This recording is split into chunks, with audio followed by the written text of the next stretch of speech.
Hello अस्सलाम वालेकुम viewers, कैसे हैं आप सब। उम्मीद करती हूँ आप सब खैरियत से होंगे। और आज मैं आपको चैप्टर 4 कॉल का पास समझाऊंगी, जो लिखा है मुंशी प्रेमचंद ने।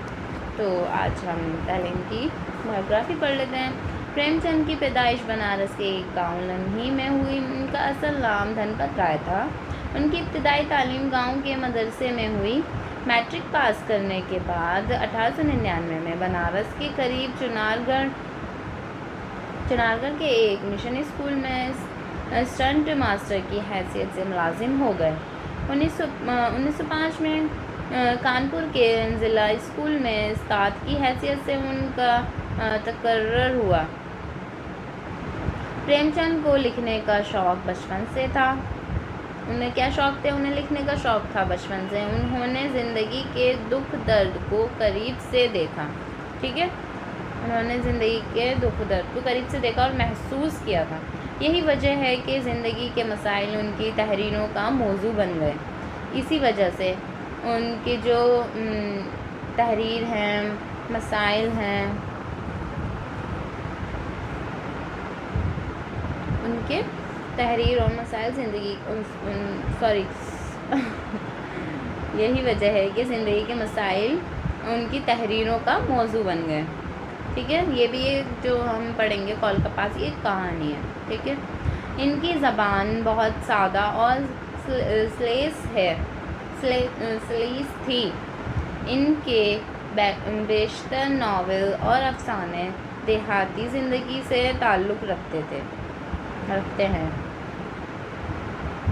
प्रेमचंद ने तकरीबन 1 दर्जन नावल और 300 से ज़्यादा अफसाने लिखे। प्रेमचंद ने कितने लिखे? 1 दर्जन नावल और 300 से ज़्यादा अफसाने लिखे हैं। ठीक है, ये आप याद रखिए, इस चीज़ को ध्यान में। ये कुछ चीज़ें, जैसे प्रेमचंद को लिखने का शौक़ बचपन से था ये, और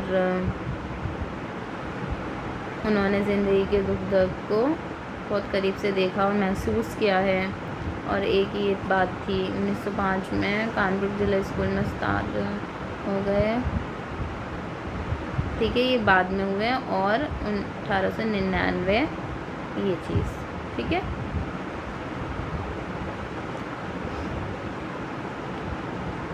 तो क्या थी? यही वजह है कि मसाइल उनकी तहरीरों का मौजू बन गए। उनकी ज़बान बहुत सादा और सलीस थी। उनके बेशतर नावल और अफसाने देहाती ज़बान में हैं। कौन सी ज़बान में? देहाती ज़बान से ताल्लुक़ रखते हैं। प्रेमचंद ने तकरीबन 1 दर्जन से ज़्यादा, तो 1 दर्जन नावल और 300 से ज़्यादा अफसाने लिखे हैं। इनका शुमार उर्दू के अहम तरीन नावल और अफसाना निगारों में होता है बच्चों। ये ठीक है, बहुत फेमस है। इनका जो शुमार है उर्दू के अहम तरीन नावल और अफसाना निगारों में होता है, जैसे निर्मला, बेवा, मैदान अमल, बाज़ारे हुस्न और गोदान इनके मशहूर नावल हैं। अच्छा, आपको ये याद करने पड़ेंगे। अगर आपके एग्ज़ाम में नोट आ गया कि मुंशी प्रेमचंद पर लिखिए, तो आपको कुछ बातें हैं जो आपके माइंड में बिल्कुल कहते हैं ना, कॉपी होनी चाहिए, तो आपको कोई प्रॉब्लम नहीं होगी। तो आगे बढ़ते हैं हम कॉल का पास चैप्टर को स्टार्ट करते हैं।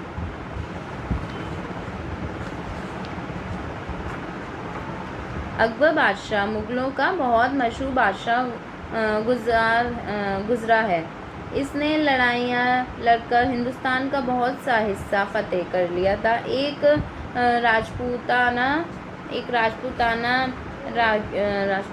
रह गया था।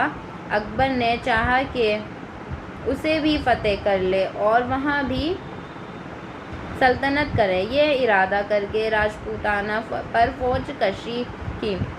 ठीक है, उसने क्या पढ़ा हमने बच्चों? इसने लड़ाइयाँ लड़कर हिंदुस्तान का बहुत सा हिस्सा फतेह कर लिया था। कितना? बहुत सा हिस्सा।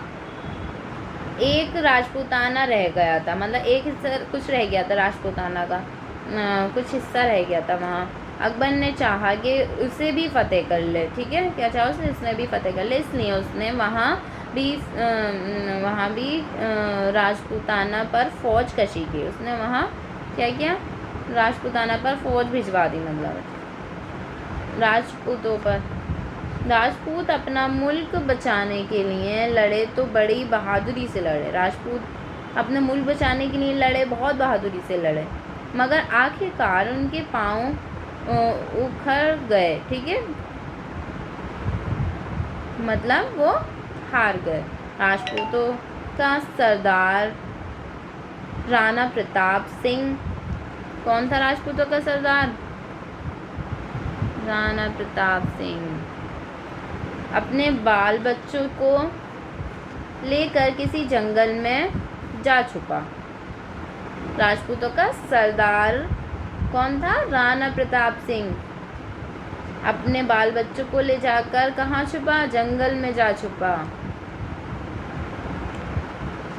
राजपूतों के एक सरदार का नाम रघुपत था।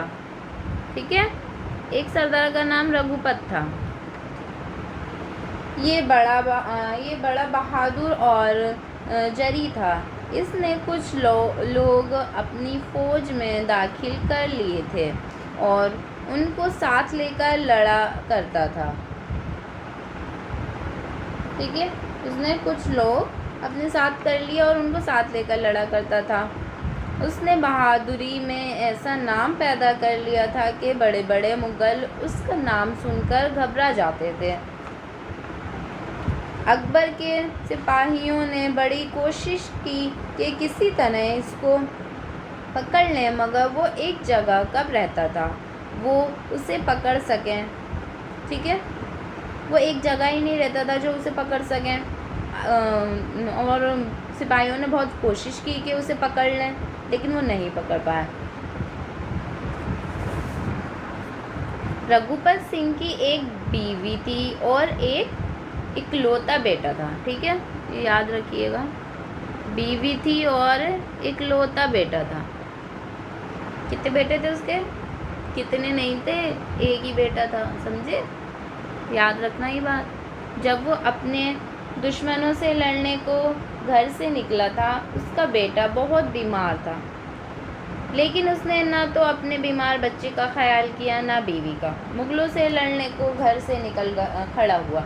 हाँ, कभी कभी चोरी छुपे से किसी को घर भेज देता था और बीवी बच्चे की खबर मंगवा लिया करता था।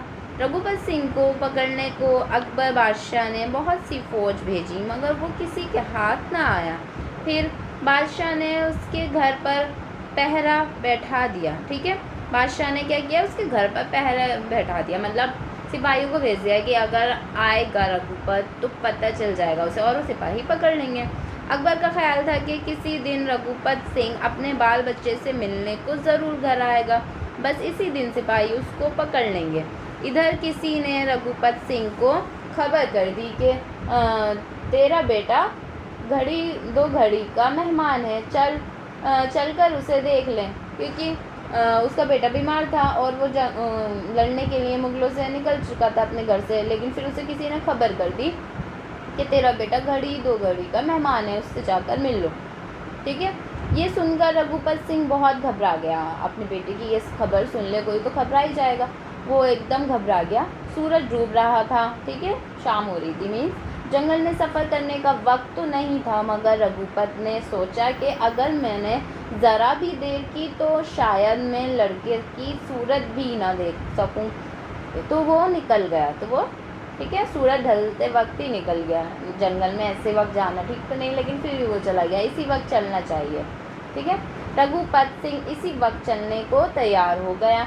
जब रघुपत सिंह घर पहुंचा तो दरवाजे पर अकबर बादशाह के सिपाहियों में से एक पहरेदार ने कहा, बादशाह का हुक्म है कि तुम जहां मिलो पकड़ लिए जाओ। क्या कहा उसने पहरेदार ने? कि बादशाह का हुक्म है कि तुम जहाँ मिलो पकड़ लिए जाओ। रघुपत सिंह ने कहा, मेरा लड़का मर रहा है, उसे देखने आया हूँ। ठीक है, ज़रा देर के लिए मुझे अंदर चला जाने दो।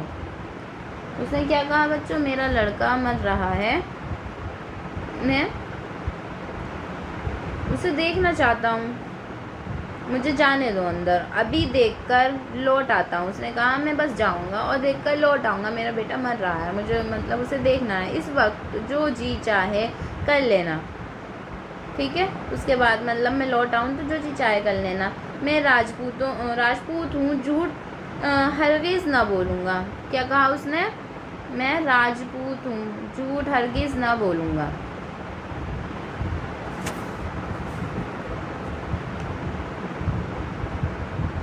तो हमारा नेक्स्ट पेज है,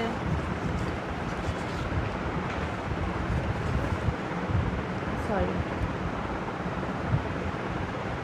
इस पहरे वाले सिपाही ने कहा, देख आओ। जब रघुपत सिंह घर में गया तो देखा कि लड़का बेचैन हो रहा है और बीवी फिक्र के मारे बेहाल हो रही है।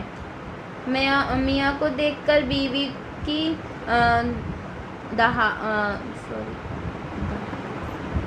धारिस बंधी, मतलब हिम्मत बंधी, इसका मीनिंग ये है। रघुपत सिंह ने बच्चे को प्यार किया और दवा की तदबीरें बताईं। फिर अपनी बीवी से कहा, दरवाजे पर सिपाही खड़ा है, मैं कह आया हूँ कि मैं कैद होने को अभी वापस आता हूँ। ठीक है, उसने कहा कि अपनी बीवी से, दरवाजे पर सिपाही खड़ा है और मैं अपने बच्चे को देखकर आता हूँ। बीवी ने कहा, ऐसा ना करो, दूसरे दरवाजे से निकल जाओ। अब बीवी ने कहा, ऐसा ना करो, वो पकड़ कर ले जाएंगे आपको, दूसरे दरवाजे से निकल जा। रघुपत ने कहा, ये मुझसे हरगिज़ नहीं हो सकता। ठीक है, उसने कहा, ये मुझसे हरगिज़ नहीं हो सकता, मैं कॉल दे चुका हूँ मीन्स मैं वादा कर चुका हूँ। कॉल मीन्स वादा, इसके खिलाफ नहीं कर सकता। ये कहकर वो दरवाजे पर आया और सिपाही से कहने लगा, लो मैं आ गया, अब मुझे पकड़कर जहाँ चाहो ले चलो। सिपाही ने कहा, तुम्हें पकड़ने को मेरा जी नहीं चाहता, तुम भाग जाओ। रघुपत ने कहा, बहुत बेहतर, तुमने इस वक्त मेरी मदद की है, जब तुम पर बुरा वक्त आएगा तो मैं भी तुम्हारी मदद करूँगा। ये कहकर रघुपत आगे बढ़ा और गायब हो गया, वो वहाँ से भाग गया। ठीक है, इस बात को थोड़ी देर हुई थी कि मुगलों का एक अफसर कुछ आदमियों को साथ लेकर आ पहुँचा। पहरे वाले से कहा, हमने सुना है कि रघुपत इधर आया है। पहरे वाले ने सच कह दिया कि रघुपत सिंह अपने बीमार बेटे को देखने आया था और मैंने उसे जाने की इजाज़त दे दी। ये सुनकर अफसर ने पहरेदार को कैद कर लिया। रघुपत सिंह को भी सिपाही के कैद होने की खबर मिल गई। ठीक है, रघुपत सिंह को भी सिपाही के कैद होने की खबर मिल गई। वो इसी वक्त वापस आया और आकर मुगल अफसर के पास खड़ा हो गया। ठीक है, उसने वादा किया था ना, जब तुम्हें मेरी ज़रूरत पड़ेगी तो मैं आऊँगा। तो उसे जब मुश्किल में उसने सुना कि वो मुश्किल में है तो वो आ गया और कहा कि मैं रघुपत हूँ, मैं वापस आ गया हूँ, मुझे पकड़ लो और इस बेगुनाह कैदी को छोड़ दो। अफसर ने रघुपत को पकड़ लिया और कैद खाने में डाल दिया, लेकिन सिपाही को न छोड़ा। अफसर ने दोनों के कत्ल करने का हुक्म दिया, दोनों को कत्ल करने का, सिपाही को भी और रघुपत को भी। दूसरे दिन सिपाही रघुपत और पहरेदार को मैदान में लाए। ठीक है, दूसरे दिन सिपाही रघुपत और पहरेदार को मैदान में लाए कि उनको कत्ल किया जाएगा। दोनों के हाथ पैर बंधे हुए थे। मुगल अफसर जल्लाद से कहा कि दोनों की गर्दनें उड़ा दूं। जल्लाद ने तलवार उठाई ही थी कि घोड़ों की टापों की आवाज़ आई। लोगों ने देखा तो अकबर बादशाह अपने अफसरों के साथ चला आ रहा है। ठीक है, वो उनकी गर्दन में काटने वाला था कि घोड़े के टापों की आवाज़ आई। क्या कौन आ रहा था उसमें? अकबर बादशाह आ रहे थे। सबने झुककर सलाम किया। अकबर घोड़े पर से उतर पड़ा और कहने लगा, रघुपत की गिरफ्तारी का पूरा हाल मुझको मालूम हो चुका है। फिर पहरेदार से कहा, हर भले आदमी का दिल दूसरों का दुख देखकर पिघल जाता है।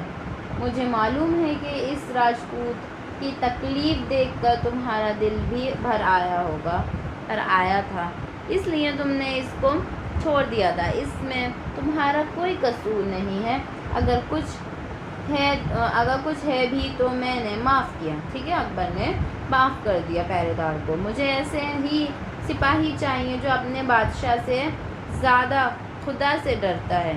क्या कहा उसने? मुझे ऐसे ही सिपाही चाहिए जो अपने बादशाह से ज़्यादा खुदा से डरता है। ये सुनते ही पहरेदार खुशी से फूला न समाया। फिर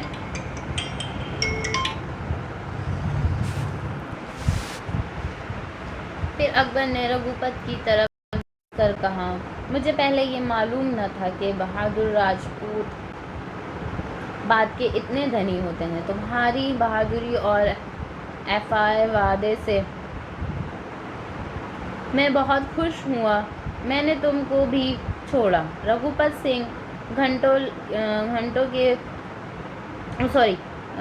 सिंह घुटनों के बल ज़मीन पर झुक गया और कहा, आप जिस रघुपत को इतनी मुश्किल से भी जीत न सके, आज अपनी दरिया दिली दिखाकर आपने इसे जीत लिया। आप बहादुरों की वक़्त कराना जानते हैं। अब मैं कभी आपका दुश्मन होकर तलवार न उठाऊंगा। ठीक है बच्चों, जो आदमी अपने वादे के पक्के होते हैं और सच्चाई पर जमे रहते हैं और दूसरे के दुख में मदद करते हैं, खुदा हमेशा उनकी मदद करता है।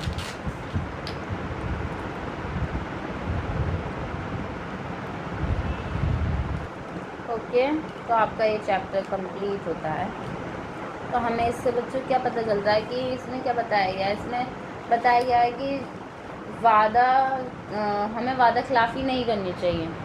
उसने रघुपत ने वादा किया था सिपाही से कि अगर तुम्हें कभी मेरी ज़रूरत होगी या तुम किसी मुश्किल में होगे तो मैं ज़रूर तुम्हारी मदद के लिए आऊँगा। और वो आया, और वो अकबर इस वादे की मतलब उसने वादा पूरा किया। इससे बहुत खुश हुआ रघुपत की बात से, और उसने उसे भी माफ़ कर दिया।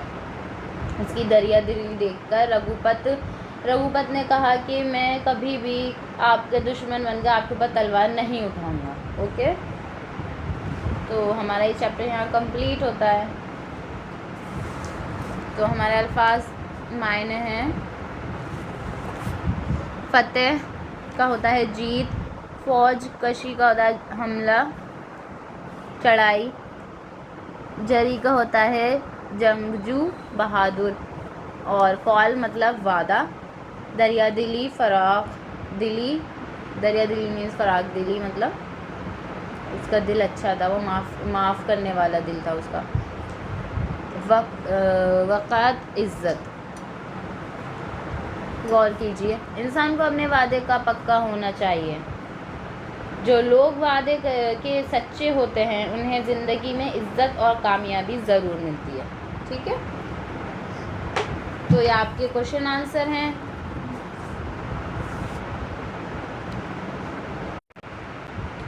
ये बच्चों सवाल जवाब मैं आपको वर्कशीट में करा चुकी हूँ। ठीक है, ये भी करा दिया है मैंने, जुमले बनाना, और ये जो आपके फिल इन द ब्लैंक्स है ये पढ़ देती हूँ मैं एक बार। डैश बादशाह मुग़लों का बहुत मशहूर बादशाह गुजरा है। तो क्या है बच्चों इसका? अकबर बादशाह। कौन सा बादशाह? अकबर बादशाह। दूसरा है राजपूतों के एक सरदार का नाम डैश था। क्या नाम था? रघुपत। ठीक है। थर्ड है बीवी ने कहा ऐसा ना करो, दूसरे डैश से निकल जाओ। तो क्या था बच्चों? दरवाजे से निकल जाओ।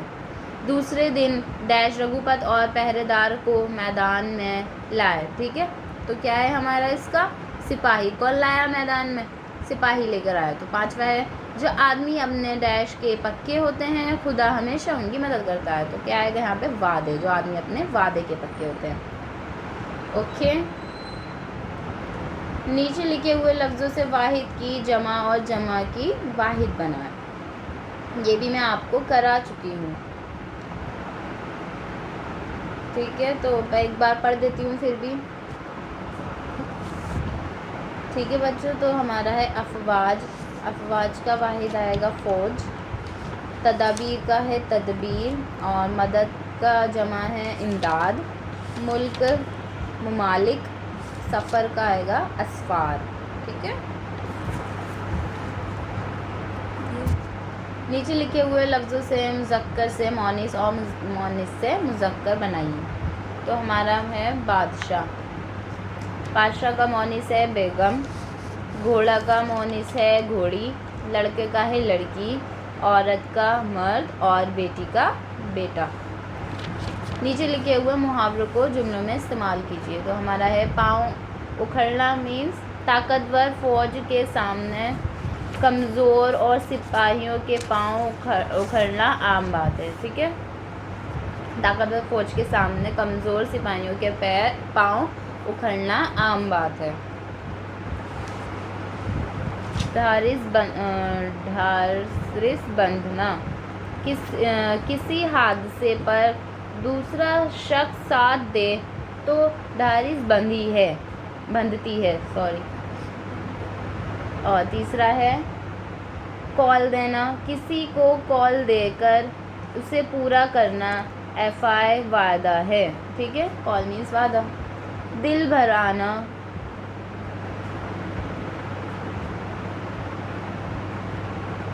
दिल भर आने का है बच्चों, दूसरों को परेशान देखकर नेक लोगों का दिल भर आता है।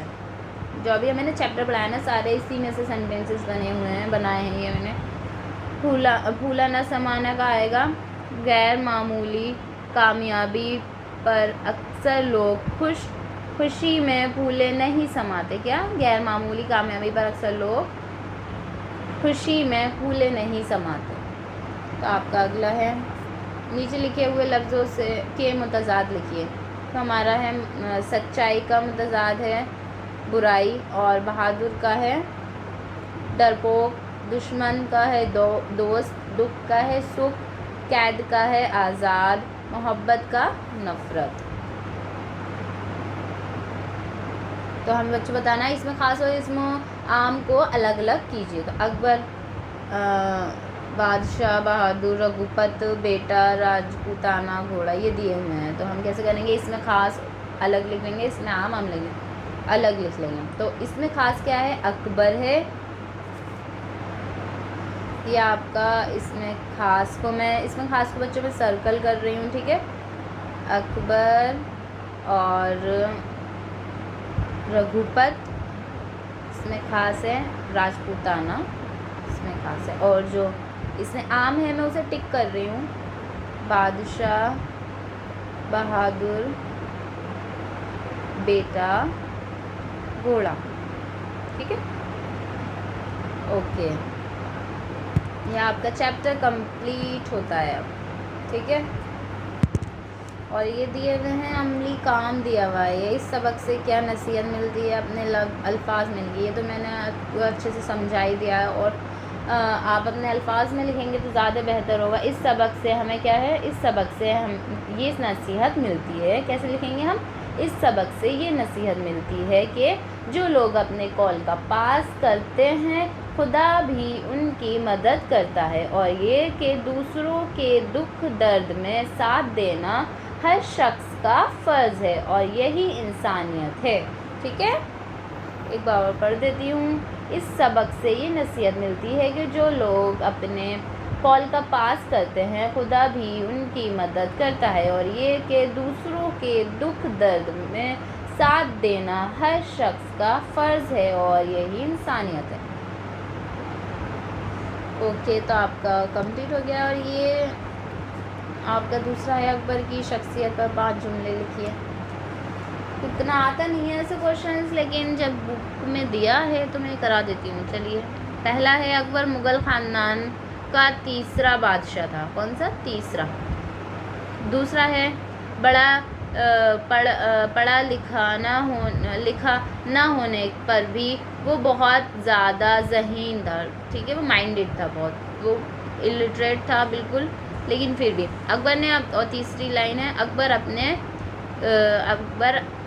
ने अपने दौर हुकूमत में हिंदू और मुसलमानों को करीब तर लाने की कोशिश की थी। ठीक है। और चौथा है अकबर गैर मुतासिब बादशाह था।